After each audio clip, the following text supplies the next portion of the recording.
Good afternoon, and thank you for being here. I'd first like to ask the Sergeant at Arms to present the colors. Color guard, show the colors. Forward, hunt. Right face. Post your colors.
Thank you. I'm going to ask our Receiver of Taxes, Jillian Guthman, to lead us in the Pledge of Allegiance. I pledge allegiance to the flag of the United States of America and to the republic for which it stands, one nation, under God, indivisible, with liberty and justice for all. Order, hunt. Sergeant at Arms, please retire the colors. Sir. Color guard, retire your colors. Post. Thank you all for coming. I'm Councilman Mark Cuthbertson. It's a pleasure to be with you here today. I want to introduce the many dignitaries and organizations that are here and apologize in advance if we've forgotten you. Michelle Martinez, who's right there in the front, who I want to give a very special thank you to because she has helped organize all of this. And if we somehow have forgotten you, please let Michelle know, and we'll make sure to announce the fact that you're here.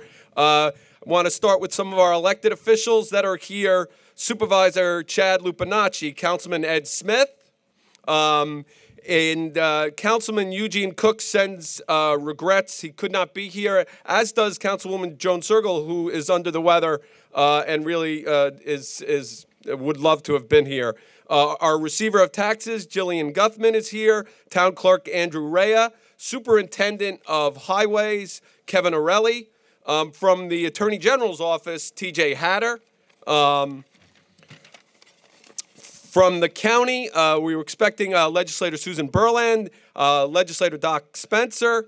From New York State, Senator Jim Gorin, Assemblyman Steve Stern, Assemblyman Keith Brown. From Huntington Bay, Village Administrator Gail DeVole, Deputy Village Clerk Daniel Catanese. Trustees from Huntington Bay, Don Rave, Mark Dara, Jay Meyer, and Barbara Berline. Huntington Bay Police, Chief Christopher Jack. From the mighty village of Northport, Mayor Damon McMullen, Trustee David Weber, and a good friend, former Mayor George Dahl. Northport Police Chief Hughes, from Asheroken, Pam Pierce, Melvin Ettinger, Laura Burke, and Ian Jablonski. Police Officer in Charge Rob Madazian. Suffolk County Police, 2nd Precinct Inspector William Scrima. Captain from the Suffolk County Marine Police, Captain Karen Kolsch, and Sergeant Mike Gorey. U.S. Coast Guard, we're so happy to have them in attendance today. Color Guard Bew Hearn, Matthew Armstrong, Weston Lilly, and Terrence Ladd. Huntington Harbor Master's Office, Fred Uvina. Greater Council of Huntington Yacht and Boating Club's Commodore Jackie Martin, Glenn Ryder from Wyncote Yacht Club, Rick Puccinelli, Ed Thompson from Centerport Yacht Club. Rick Puccinelli is from HBCA. Joe Merriman from Harbor Boating Club. And we want to thank the Greater Council of Yacht and Boating Clubs for donating the plaques that you see here. This was a donation from the many good works that come from their organization. We're going to call up Jackie Martin in a minute to just say a brief word. From the U.S. Coast Guard Auxiliary Flotilla out of Cold Spring Harbor, Flotilla Commander Sven Dobler, and OPS Flotilla Staff Officer Daniel Picard. Veterans Advisory Board, that was our Sergeant at Arms, who's always at our events, and a great friend, Dominic Cutalo, who's the quartermaster from the VFW Post 9263. Carol Rocco and Bob Santo are here as well. First, I'm going to introduce the crew of the James Joseph.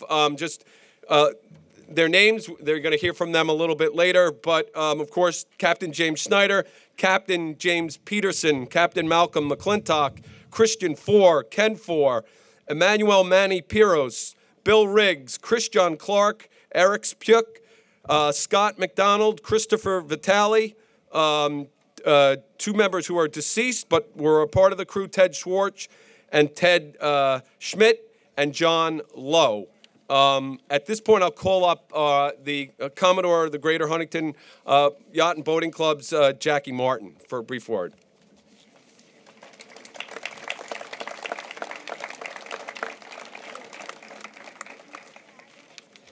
Thank you, Mark, and hello to everyone. I'm not sure if it's still morning. If it is, good morning or good afternoon. It's a pleasure to be here as part of this wonderful ceremony. I want to thank Councilman Cuthbert's office for recognizing these very, very brave men who took part in this 20 years ago, coming up next week.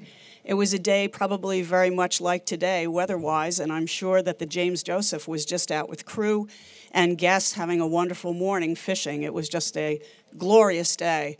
And all of a sudden, they received a call and found out about what had happened at the World Trade Center. And our country was under attack. And without hesitation, these men came forward and stepped in and did a very courageous act. And at the Boating Council, all of our members, all of our representatives of our 22-member clubs, without hesitation, wanted to be part of this and donate the plaque to recognize them for their tremendously heroic deeds. So again, our pleasure to be part of this. We welcome everyone. It's nice to see so many friendly faces and people that we haven't seen in a while, and dignitaries, and this is truly an honor to be part of this. So thank you very much. Thank you, Jackie, for all the hard work that you and your organization do. You help keep our waters safe. In the interest of time today, we are just going to hear from town elected officials so we can move the program along. So let me begin with Supervisor Chad Lupinacci. And thank you to Councilman Cuthbertson for putting this together. And I know it's been 20 years since September 11th, and I know he was on the town board during that time, so just want to thank him for being a steady hand to getting the community through that terrible tragedy. And thank you to Captain James Schneider and the crew of the James Joseph II. You have really given, during that time, a lifeline to those trapped in Manhattan, and when there was danger, fear, and uncertainty, and no other way off Manhattan Island. What you accomplished working together with the resources that you had was extraordinary. Everyone came together that day as one American family from all different walks of life.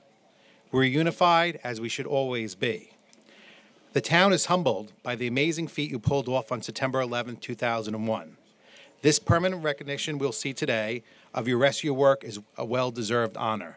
So I just want to thank all the first responders that helped out on September 11, 2001, and that continue to help out today throughout the many decades of service that they've had, and to all of the staff and crew of the James Joseph too. I just want to thank you from the bottom of my heart for all that you've done that day, and really the amazing feat and courage that you pulled off was really an example of light for the rest of not only New York, but the rest of the country and the world.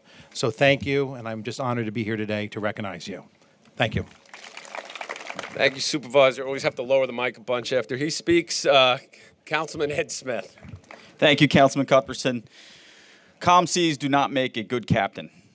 It's only when there is a crisis, when other people freeze, some people actually run away, that's when you see who the good captains are. And Captain James Schneider and his crew went to the crisis, and that proves his worth as a great captain and why we honor him and his crew today. And we should not forget what they did on September 11th. And I want to thank all of you for coming out today and turn it back over to Mark Cuthbertson. Thank you. Thank you, Councilman Smith. Again, thank you all for coming today and for all the people that made this possible. You know, a little over a week from now, 20 years ago was a day just like today. It was a day when children were going back to school. The cool air of late summer had started to settle in. It was an ordinary day, and people went about their regular routine, not knowing that the world was about to change forever. It would start out as an ordinary day and end in a day where so many were asked to do the extraordinary. At 9:59 a.m., the World Trade Center's heavily damaged South Tower collapsed. At 9:59, the North Tower fell 29 minutes later. Clouds of smoke and debris filled the streets of Lower Manhattan. The attack on the World Trade Center is the deadliest terrorist attack on American soil in United States history. We will never forget the men and women that we lost that day, the first responders, the police officers, the firefighters, and the innocent people that perished in the towers and in Washington and Pennsylvania, and of course the people that perished after who were part of rescue efforts. Captain James Schneider and his crew were some of the many heroes that stepped forward that day. No one at that time knew the extent of the attack and that there were heroes that would be recognized afterwards. As office workers and residents ran in panic trying to outpace the debris, people ran for their lives in every direction trying to leave Manhattan. Every mode of transportation was shut down. Hundreds of thousands were running to the water's edge, and people realized that Manhattan was an island and that they were trapped. For the first time in many years, boats were the only way out of Lower Manhattan. The Coast Guard, the United States Coast Guard, saw thousands of people at the water's edge and knew they had to do something to organize an evacuation.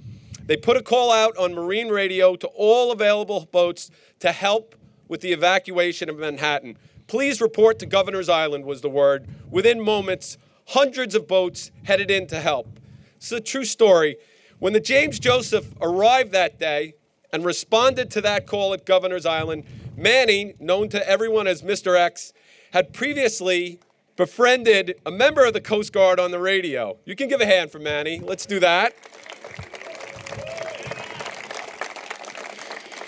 Because of his friendship, when the captain and crew arrived at the checkpoint, Manny's friend waved the James Joseph II to go ahead of the many boats that were waiting in line to go through security. The captain and the crew began the first of many trips. Normally, their legal capacity is about 150. In the midst of all of this chaos, they carried from 200 to 250 people per trip. The boat lift of 9/11, and this is extraordinary and highlighted in a Tom Hanks video that's on YouTube that I would suggest all of you take the chance to watch, is the largest marine evacuation in history. It was even larger than Dunkirk in World War II. And the brave efforts of these men right besides me were a part of this historic effort. By recognizing them and telling their story, and with the plaques behind us that we're going to present in a little later, they are now a permanent part of not only Huntington's history, but the history of 9/11. Today's ceremony demonstrates our gratitude for their valor and bravery on one of America's darkest days. These bronze plaques will serve as a reminder of our heartfelt appreciation for their courageous actions on 9/11.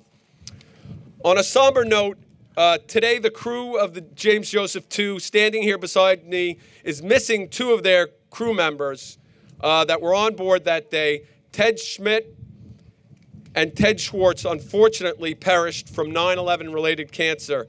I'd ask you all to join me in a moment of silence, and then we're going to recognize a gun salute to honor their memory.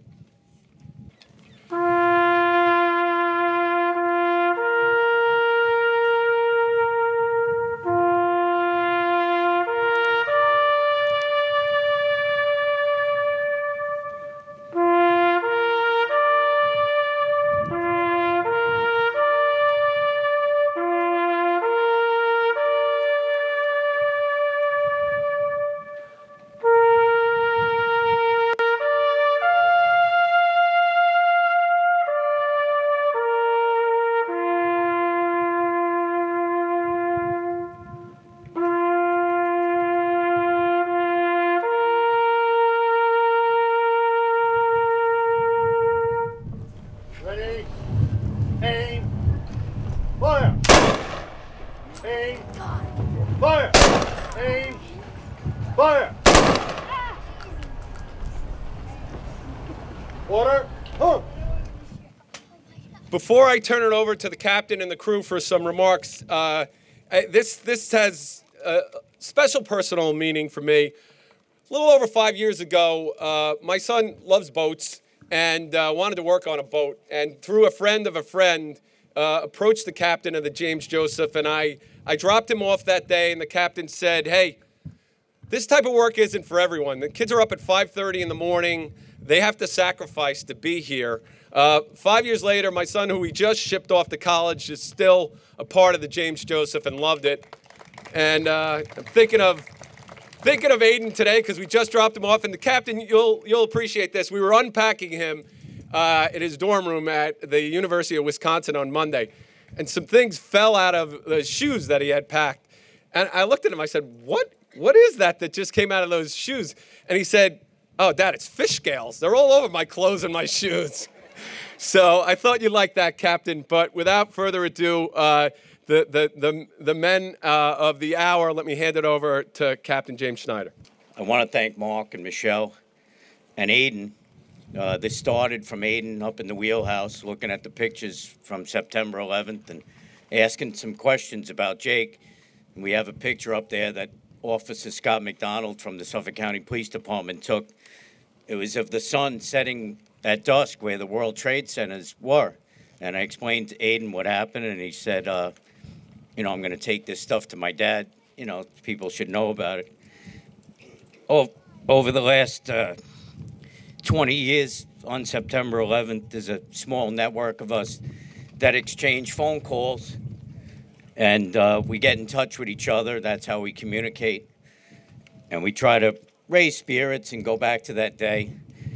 And my wife often asks me when it comes on TV, you know, why do I watch it? You know, why don't I shut the TV off? And why do I put myself through it? And I said, well, you know, I'm watching the people suffer. And when I went to the museum and I listened to the phone calls of the people that were so distraught,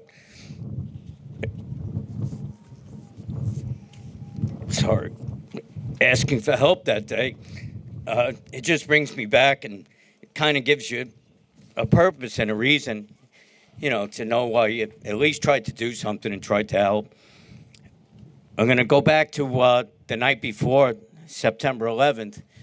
We had our 4:30 to 8:30 trip, and we assembled the crew at the Shamrock for some wings and some Monday Night Football. And Jake, who was a member of our crew, had just taken a job at the World Trade Center. Sean Parada, one of our kids, had been working for me since 14, went to play football at Hofstra and had given Jake his job, and Jake was excited. He didn't go to work on Monday. He went to the Hamptons to pay his parking tickets that he had gotten. But he worked for us on Monday night, and he had worked on Sunday. And he said, I have to get into work early tomorrow because I missed today. So he took his position up at Cantor Fitzgerald, and he got there early that morning. on the morning of September 11th. The conditions were eerily similar today. They were northwest, 15 to 25. We had 18 passengers. Both boats departed from Huntington. At that time, there was another boat behind the firehouse, the Noe Eileen. We went east of 28C in a spot now that we name after Jake. And we rank it up and started harvesting some porgies. And the phone rang. The phone was my brother, Detective Joe Schneider, who was in the Queens Narcotics Division. Probably personally the toughest human being I've ever met in my life. The strongest, the best hockey player. He was the youngest of four that my mother had raised. And many battles with him on the ice and in the hallways of our house. And he was always the biggest and the strongest and probably the bravest out of the four of us.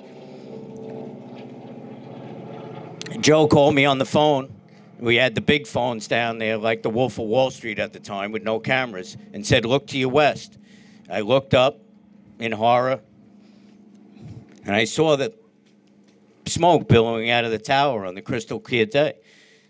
So I went downstairs, and I told the guys, what do you want to do? So we waited a couple minutes, and then Joe called me back and said, they're shutting the bridges and tunnels. They're asking for assistance. You know, maybe you should get in here. And I said, no problem. Went downstairs. We pulled the anchor. I returned the fares to the customers on the way in, gave them their fare money back, and talked to the Coast Guard at Eaton's Neck.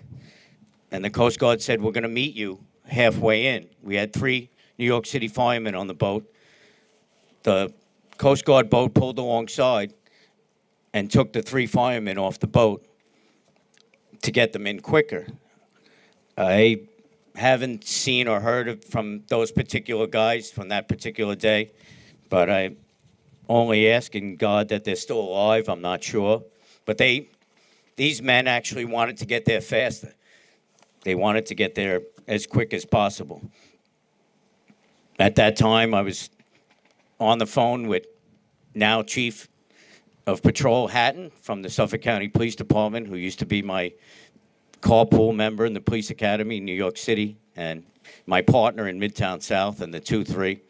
And he's my go-to guy to talk to whenever I think I'm on the verge of doing something wrong. And I called him that morning. I also called Mike Moran, who's my best friend, my roommate in college, and probably saved me on the ice at St. Anthony's from getting beat so many times. And he was on the Nassau County boat. They were about an hour ahead of us heading in. We informed him of our intentions, and we started to assemble a crew at the dock. When we got in, Manny was here already. He had a baseball bat, and I wasn't sure what that was, but it actually came in handy because when they started to climb aboard some of the boats, Manny gave him a little love tap on the railing. We wanted to try to get women and children aboard the boat first. So Manny was actually thinking ahead of us. We got a little water, went to the Hillside Fire Department. They gave us some masks, which, like idiots, we didn't wear, and some water. On the way in, Captain McDonald and Captain James Peterson, and we had John Lowe as a Marine surveyor. We were overqualified. We had 2 of the best lacrosse players on Long Island, Chris John and Christian Fior on the boat. We were practically ready to take on anything. We were young, and you know, we weren't afraid of anything for some stupid reason. But on the way, Scott and I were on the roof, and the F-14s came over in formation while we were changing a light bulb on the roof of the boat, and it almost tore our shirts off our back. We got in to around Rikers Island, where the brothers are, and the Coast Guard met us there and was asking for identification. And of course, Mark went into the short story about Manny, who had been banished to a different channel by his boss on a lobster boat, and he made friends with the pilot boat in New York and the Coast Guard. So instead of checking our IDs to get us in, because they weren't sure who was a terrorist or a threat and who was there to help, they let us bypass the other boats and get through. So thank you, Manny, again for that. You're getting a lot of praise today. You better soak it in.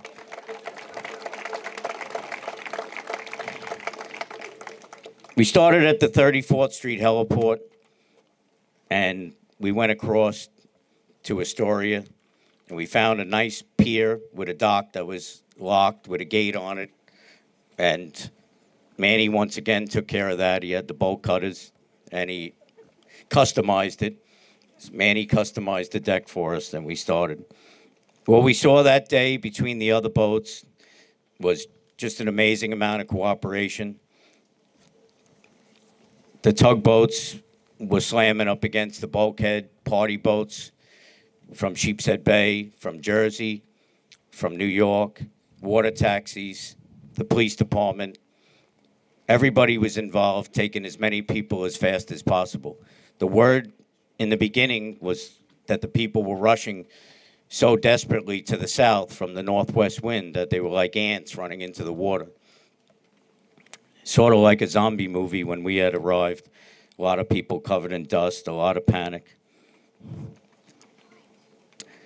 I also had a dear friend of mine whose name was James Joseph, who I pledged with in the fraternity, and he was upstairs working for Kenneth Fitzgerald. He was also there for the 93 bombing, and he unfortunately got off a phone call that day. Well, fortunately, he got that off, but he didn't make it, but he told his wife that he tried to lighten things up when the plane hit, that he'd have to walk down 104 flights of stairs again. And his name was James Kelly. And I just want to say that the real heroes of September 11th are those like Joanne Kelly, Jim Kelly's wife, who picked up the pieces after a tragedy and went on with the rest of their lives. She raised 4 daughters that came out perfect. I can't imagine losing your husband on September 11th, explaining that to your 4 daughters with twin 4-year-olds, and then going on the rest of your life to just raise a perfect family. So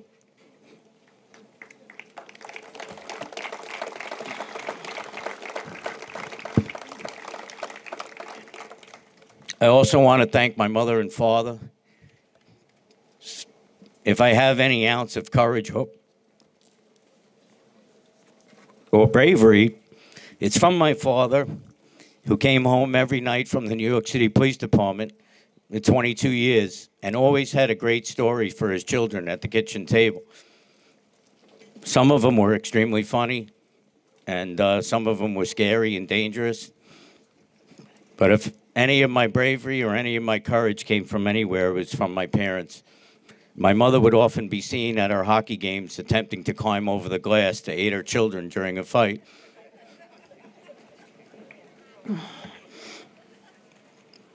And finally, the 2 Teddys, or Teddy Schwartz and Teddy Schmidt, both looked pretty similar, and they were both here. Teddy Schmidt went back in and worked on the pile. Teddy Schmidt had 9/11 kidney cancer, the 1 kidney removed, and he was still back working on the boat. And he would wear a back brace to disguise the fact that he was in so much pain. But he would work here with us on the boat and do his carpentry with 1 kidney loaded with cancer and the other one already removed. And he worked within weeks of when he had passed away and never complained. I'd like to relate the one story that probably puts it all together in me. In 2008, I was running the James Joseph, returning from a regular scheduled fishing trip, and I heard a faint door on the knock on the wheelhouse door. I answered the door, and there was a pretty young woman there with a beautiful daughter, dressed exactly the same. I guess they had made or picked out the sundresses together. "Hello, Captain." I said, "Oh, did you have a nice day? Did you catch a lot of fish?" And the woman said, "Oh, we had a wonderful day, but that's not why I'm here." So I said, "Well, what happened? What can I help you with?" She says, "Well, one day I was driving past the boat on high tide, and I noticed the name on the side of the boat, the James Joseph. And 7 years ago, I was working in Manhattan in the World Trade Center." So I started to put the story together before she finished it. And she said that she had never gone back to work and that she was afraid to go back into the city. And that at the time, that the crew was very helpful, and they had held her hand and helped her onto the boat. And she mentioned a couple of big burly guys, probably Christian and John Lowe with beards, and they were very helpful. And that at the time, she was well on into her pregnancy, and she was afraid she was going to lose her baby.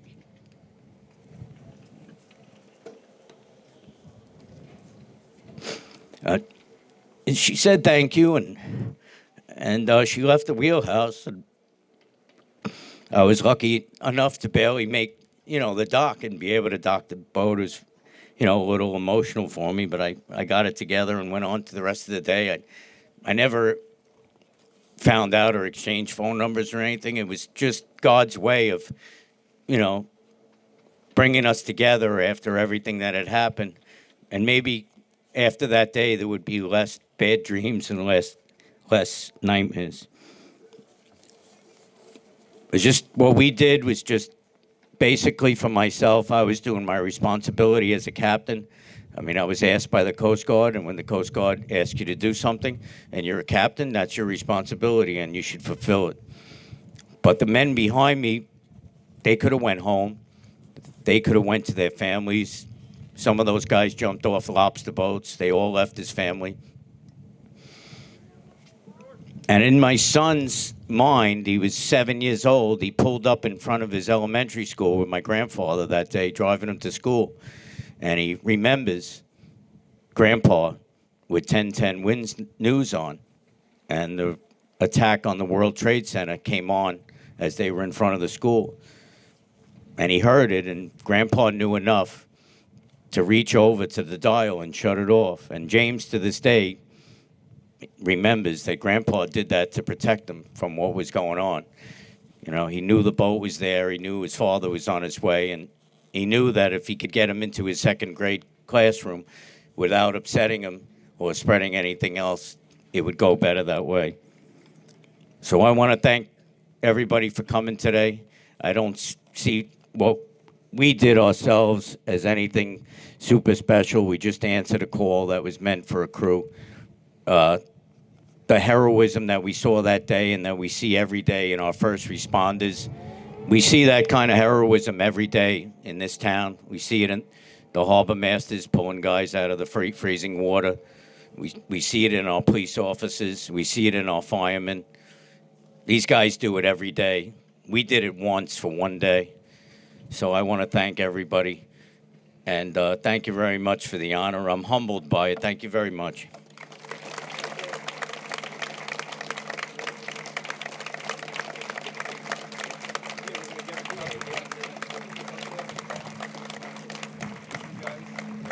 We are going to conclude the program. I just want to thank Mr. Sausage, who donated lunch for the crew and captain back at Town Hall.